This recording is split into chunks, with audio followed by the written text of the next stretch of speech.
સપનાની અંદર એ જે ભૂંડ આવ્યું ને એ ભૂંડનું નામ હતું જગદીશ ભૂંડ. પણ શું નામ હતું? આ એટલું બધું વિકૃત ભૂંડ છે. સપનું છે ભાઈ. હું કોઈ વ્યક્તિની વાત કરતો, હું તો કોની વાત કરું છું? હું કોની વાત કરું છું ભાઈ? આજે સવારે અમદાવાદ થી રાજકોટ આવતા રસ્તામાં રાજ્યના પોલીસ વડા મિસ્ટર રાવને આપી છે, રાજકોટના પોલીસ કમિશનરને આપી છે. અને ડીડીવાનું પ્રકરણ બન્યા પછી, એટલે કે આપણા આત્મસન્માનનું પ્રકરણ બન્યા પછી ગુજરાતના મુખ્યમંત્રીને પણ રૂબરૂ જઈને કહી આવ્યો છું કે આ ભૂંડ, આ જગદીશ ભૂંડ એ તપાસના કામે બે આરોપીઓને પકડી લાવી એકબીજા સાથે મુખ મૈથુન કરાવે એવી ફરિયાદો મને મળી છે. જય ભીમ. બે હાથ ઊંચા કરીને ટાઈટ. જય ભીમ, જય ભીમ.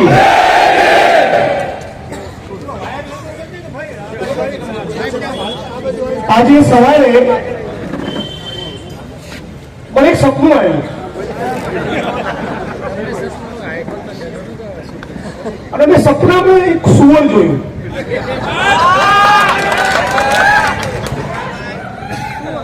આપણી ઓસરીમાં ઘરના વરંડામાં પણ ક્યારેક કૂતરા બિલાડા આવી જતા.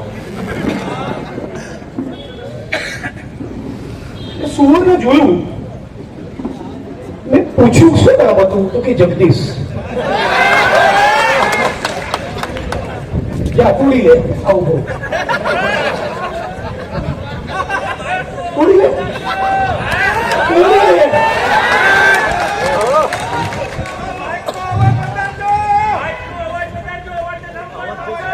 આવશે આવશે મારા ભાલા, આવશે. મારું તો દિલ્હી સુધી આવશે, પહોંચે જ છે. તો સપનામાં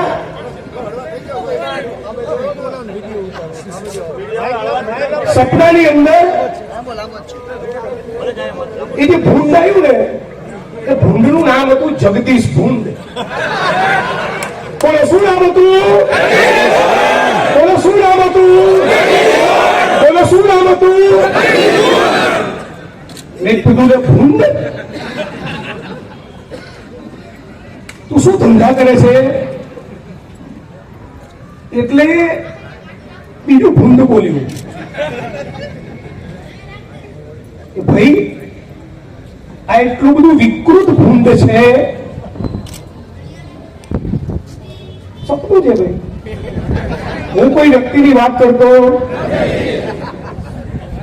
હું તો કોની વાત કરું છું? હું કોની વાત કરું છું ભાઈ? હું કયા પ્રાણીની વાત કરું છું? બહુ સરસ. મકવાણા ભાઈ કાયદાને જાણકાર છે? કોઈ કાચો પાકો વકીલ તો રહેલો છે. આમાં કોઈ ભારતીય ન્યાયિક સંહિતાની કલમ એટ્રેક્ટ થતી, કેમ કે હું કોની વાત કરું છું? આ જગદીશ ભૂંડ વિશે બીજા ભૂંડે કીધું, મનીષભાઈ કામ બહુ વિકૃત છે. મેં તો કેમ? તો આ ભૂંડને અધિકારી હોવાનો વહેમ છે. હવે છે પૂંજીપતિ, બિલ્ડરો, બુટલેગરોનો તળિયા ચાટુ દલાલ. કોણ છે? પૂંજીપતિ, બિલ્ડરો, બુટલેગરોનો તળિયા ચાટુ દલાલ છે. પણ વેમ છે એને સાહેબોવાનો.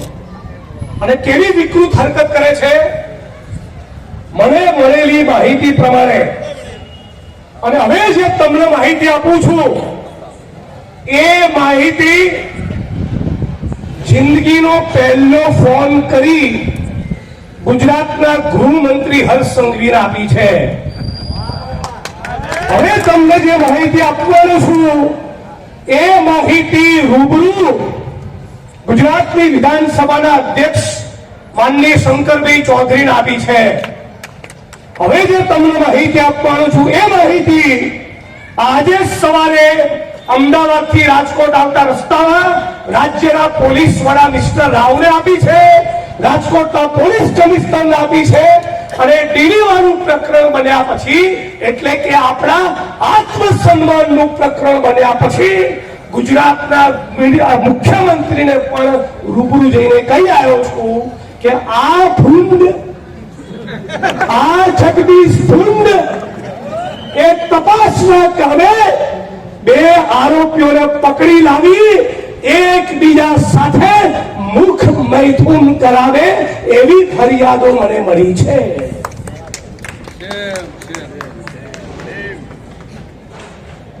અને ગુજરાતના ગૃહમંત્રી, વિધાનસભાના સ્પીકર અને ગુજરાતના મુખ્યમંત્રીને જ્યારે મેં કહ્યું ત્યારે મેં એવું કહ્યું હતું કે માનનીય હર્ષભાઈ, ત્યારે માનની કીધું હતું, માનનીય હર્ષભાઈ, માનનીય મુખ્યમંત્રી શ્રી, મારા મા બાપ અને મારી 8 વર્ષની અને 3 વર્ષની દીકરી સમાન મારી ભત્રીજીઓની સોગંદ છે, જો હું ખોટું બોલું તો મને રાજકોટમાંથી નવી આવી માહિતી મળી છે કે ત્યાં એક જગદીશ ભુંડ એ બે આરોપીઓને એકબીજા સાથે ગુદા મૈથુન પણ કરાવે છે, મુખ મૈથુન કરાવે છે.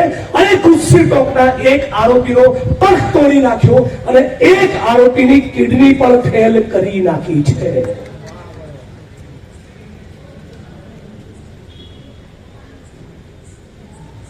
આને મુકાય, આને મુકાય. અમે મારી ભાષા વિશે તો ચર્ચા કરે જ છે, મીડિયા કરવા દઈએ, નો ટેન્શન. બી ટેન્શન છે કોઈને? કોઈ ટેન્શન નથી.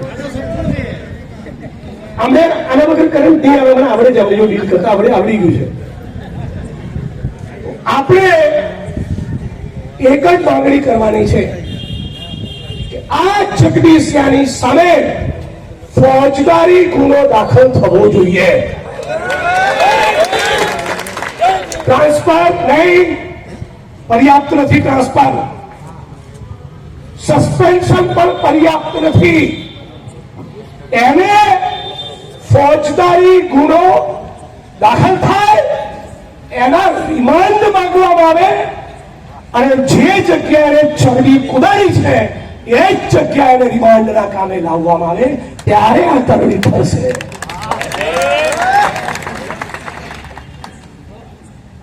આ શેની ચરબી છે તમને? અને બંધ ચેમ્બરમાં તો ડીડીભાઈને તમે 2-4 વાક્યો સંભળાવી દીધા, અપમાનિત કરી દીધા. તારી માનું દૂધ પીધું હોય તો તારીખ નક્કી કર, સમય નક્કી કર. ચાલ તારી ચેમ્બરમાં હું આવું છું. ચાલ તારા સાહેબના છોરા કાઢું છું. તું કયા ખેતર લીધી છે? ફરીથી બોલો.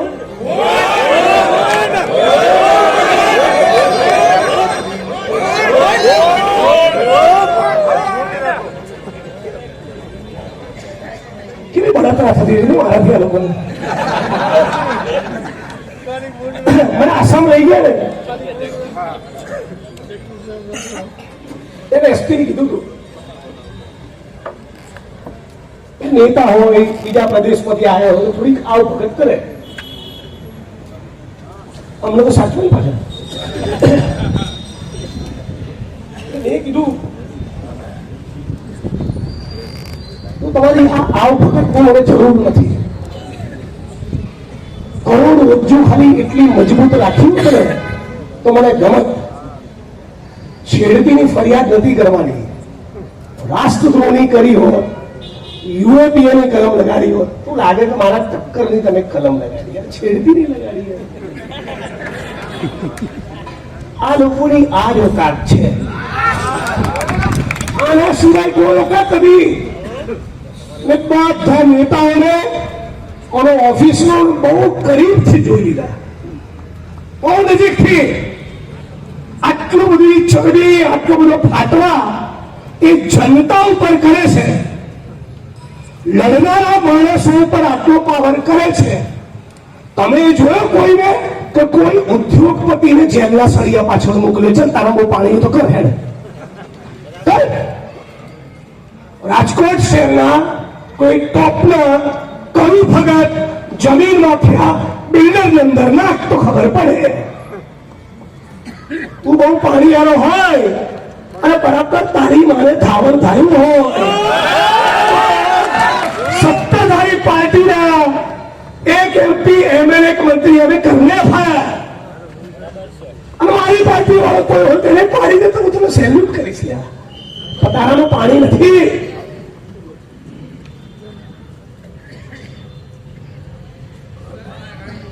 ક્રાઇમ બ્રાન્ચના લોકઅપની અંદર લોકોને ઊંધા લટકાવી ગુપ્તાંગો પર કરંટ આપવા બહુ સહેલા છે, પણ આ દેશની માટી સાથે ગદ્દારી કરનારા મોટા પૂંજીપતિ, બિલ્ડરો, ઉદ્યોગપતિઓ અને નેતાઓને એક દિવસ માટે પણ જેલનો આંટો ખવડાવો તો ખબર પડે કે કેટલા વિશે 100 થાય અને તો ખબર પડે કે આના આઈએસ આઈપીએસ કહેવાય. તમારી બધી ચરબી, તમારો પાવર આમ જનતા આગળ નીકળે છે. સામાન્ય જનતા પર તમે કઈ કરો છો? આજે પોલીસ કમિશનરને મેં વિડીયો મોકલ્યો. મેં અને ડીડી સોલંકી અને બીજા મિત્રો નરેશભાઈ સાગઠિયા વગેરે આજે રાજકોટ સિવિલની મુલાકાતે ગયા. કોળી પટેલ સમાજનો એક પત્રકાર,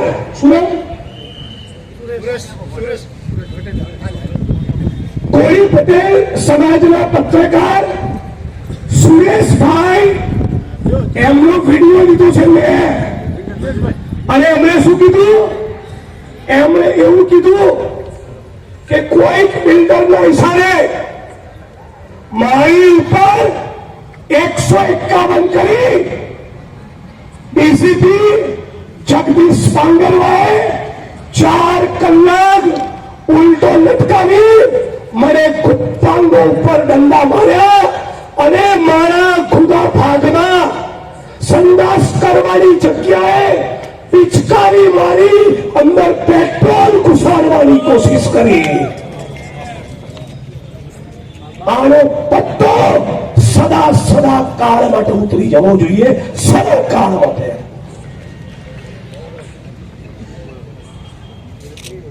આટલી વિકૃતિ આવે છે ક્યાંથી? ભાઈ તું માણસ છે કે નહીં?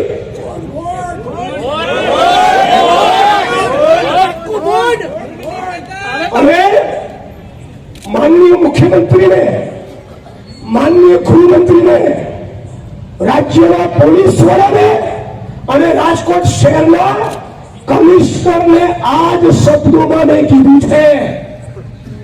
બધાને વિડીયો પર ફોરવર્ડ કર્યો કે જુઓ આ અમારો બહુજન, કોળી પટેલ સમાજનો દીકરો, કોળી પટેલ સમાજનો પત્રકાર તમારા ડીસીપીના કેવા આતંકનો ભોગ બન્યો છે કે એના ગુના માર્ગમાં પેટ્રોલ ભરવાની કોશિશ કરી. નાલાયકો સારાઓ મરી જાઓ.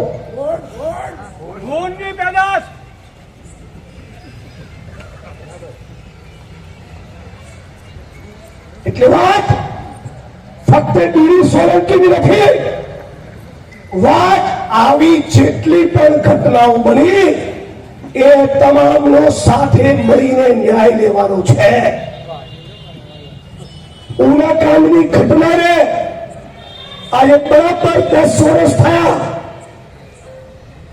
રાજ્યની પોલીસે ચાર્જશીટમાં તપાસ અંતે કીધું કે જે ગાયનું મારણ થયું એ ગાયની બોડી પરથી એશિયાટિક લાયનના વાળ, દાંત અને નખના નિશાન જોવા મળેલા. મતલબ કે જીવતી ગાયને મારી નહોતી, ગાયનું મારણ સિંહે કરેલું.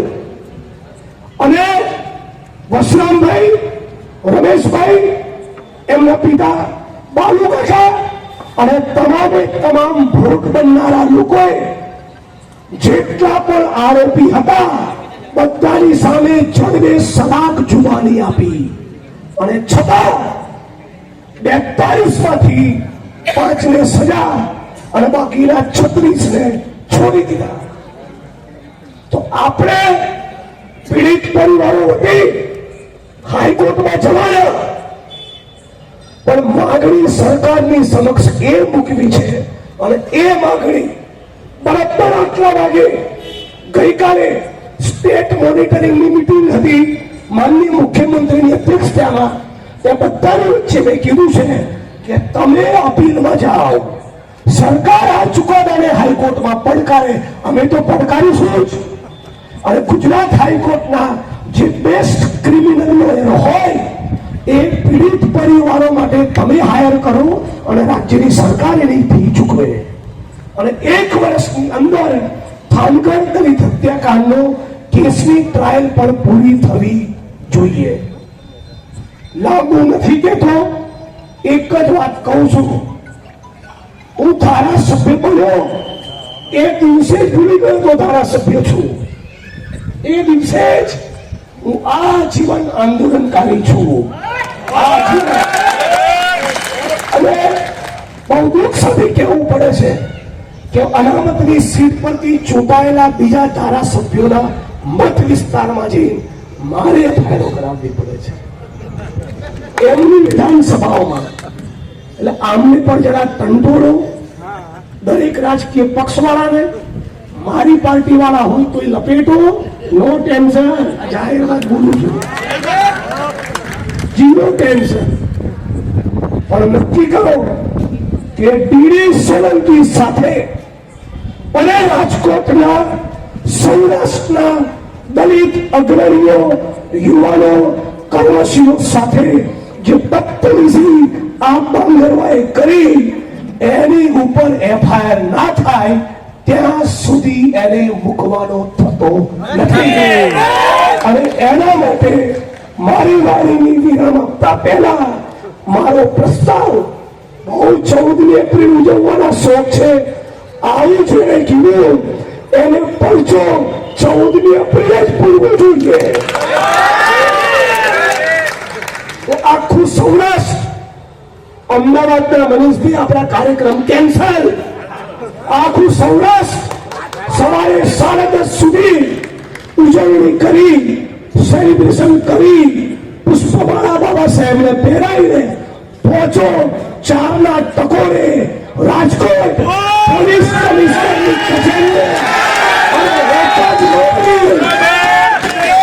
મોગરી કે બાંગરનું જેલ ભેગું થવું જોઈએ. આને જેલમાં નાખવાથી ઓછું કઈ ખપે નહીં. બીજી તો મારી સમક્ષ નાની ફરિયાદો થઈ છે, પણ કોઈ પટેલ સમાજના આપણા ભાઈએ મને પોતે આજે રાજકોટની સિવિલના હોસ્પિટલના બિછાનેથી કીધું કે જિગ્નેશભાઈ મારો પગ તોડી નાખ્યો, મારા કુત્તાંગમાં દંડા માર્યા અને મારા ગુદા માર્ગમાં પેટ્રોલ ઘુસાડવાની 2 વખત કોશિશ કરી છે. આ માણસને ના છોડાય, આ માણસને ના છોડાય. જો આ માણસને આપણે માનતા હોઈએ તો, જો સંવિધાનમાં માનતા હોઈએ તો આપણા બધાનું કર્તવ્ય છે આવા એક માણસને એની ચરબી ઉતારશો તો મારો અનુભવ એવું કહે છે બીજા 10 લાઈન પડાઈ જશે. અને છેલ્લે એક જ વસ્તુ કહું કે વર્ષે આપણે 50 મુદ્દા પર ના લડો. આપણી શક્તિ, આપણી મર્યાદા આપણે બધા જાણીએ છીએ. 5 મુદ્દે લડીએ પણ તોડી નાખીએ, અમને 5 મુદ્દે લડીએ પણ એમાં રિઝલ્ટ લાવો. આજે પણ ગુજરાતમાં દલિતોની માલિકીની, દલિતોને ફાળવેલી 20,000 એકર જમીનમાં બીજા ઘૂસેલા છે. આપણે વાત કરીએ છીએ સત્તા પ્રાપ્તિની, કરવો જ છે એનો સંઘર્ષ સત્તા પ્રાપ્તિનો. એ થાય ત્યારે થાય, પણ આ 20,000 એકરના કબજા લેવાના કે નહીં, એની બજાર કિંમત 10,000, 5-10,000 કરોડ થાય. એટલે આશા રાખીએ છીએ કે 14મી એપ્રિલ બધા જણને સલાહ કરીએ. હું એક દિવસ પહેલા આવી જઈશ, આખા સૌરાષ્ટ્રમાં તાલુકે ગામે ગામ મેસેજ આપો. અને મહીસાગરમાં કલેક્ટર નેહા કુમારી દુબે, આદિવાસી રાજકોટ વાસીઓ તમે જાણો જ છો, અગ્નિકાંડના પીડિતો માટે 28 દિવસ હતો જ. અને ગરમી મને લાગતી નથી. બોલાવો તમે તારા એપ્રિલ ને મેના મહિના આવીશ, પણ આને છોડવાનો થતો નથી. મિત્રો, वीडियो उनको पहुंचा देना. કાલે બધા પત્રકારો દેવદાનથી બોલાવી 1.5 કલાક નાસ્તો કરાયો છે કે જિગ્નેશભાઈને કવર કરવા ના જતા. અલ્યા છૂછા, હું કેરળમાં જઈને પ્રેસ કોન્ફરન્સ કરું તોય કવર થાય છે, કાશ્મીરમાં કરું તોય કવર થાય છે, અને દિલ્હીની પ્રેસ કોન્ફરન્સ હજી બાકી છે. જોઉં છું કોણ નથી લખતું. જય ભીમ. અને દિલીપભાઈ, આ તમારો પ્રશ્ન છે જ નહીં, હવે આ આપણો પ્રશ્ન છે. હવે તમે આરામ કરો, તમે આ આંદોલનમાં યોગદાન આપો, આપણે ઉપાડી લેવાનું છે. એ જ પ્રમાણે કોળી પટેલ સમાજને પણ આખા સૌરાષ્ટ્રના દલિતો વચન આપીએ છીએ કે તમે પણ ફૂંફાળો મારો, અમે પણ ફૂંફાળો મારીએ, અને બે ભેગા થઈ આ બાંગ્લાની સામે ફોજદારી ગુનો દાખલ કરાવીએ. જય ભીમ, જય ભારત, જય સંવિધાન.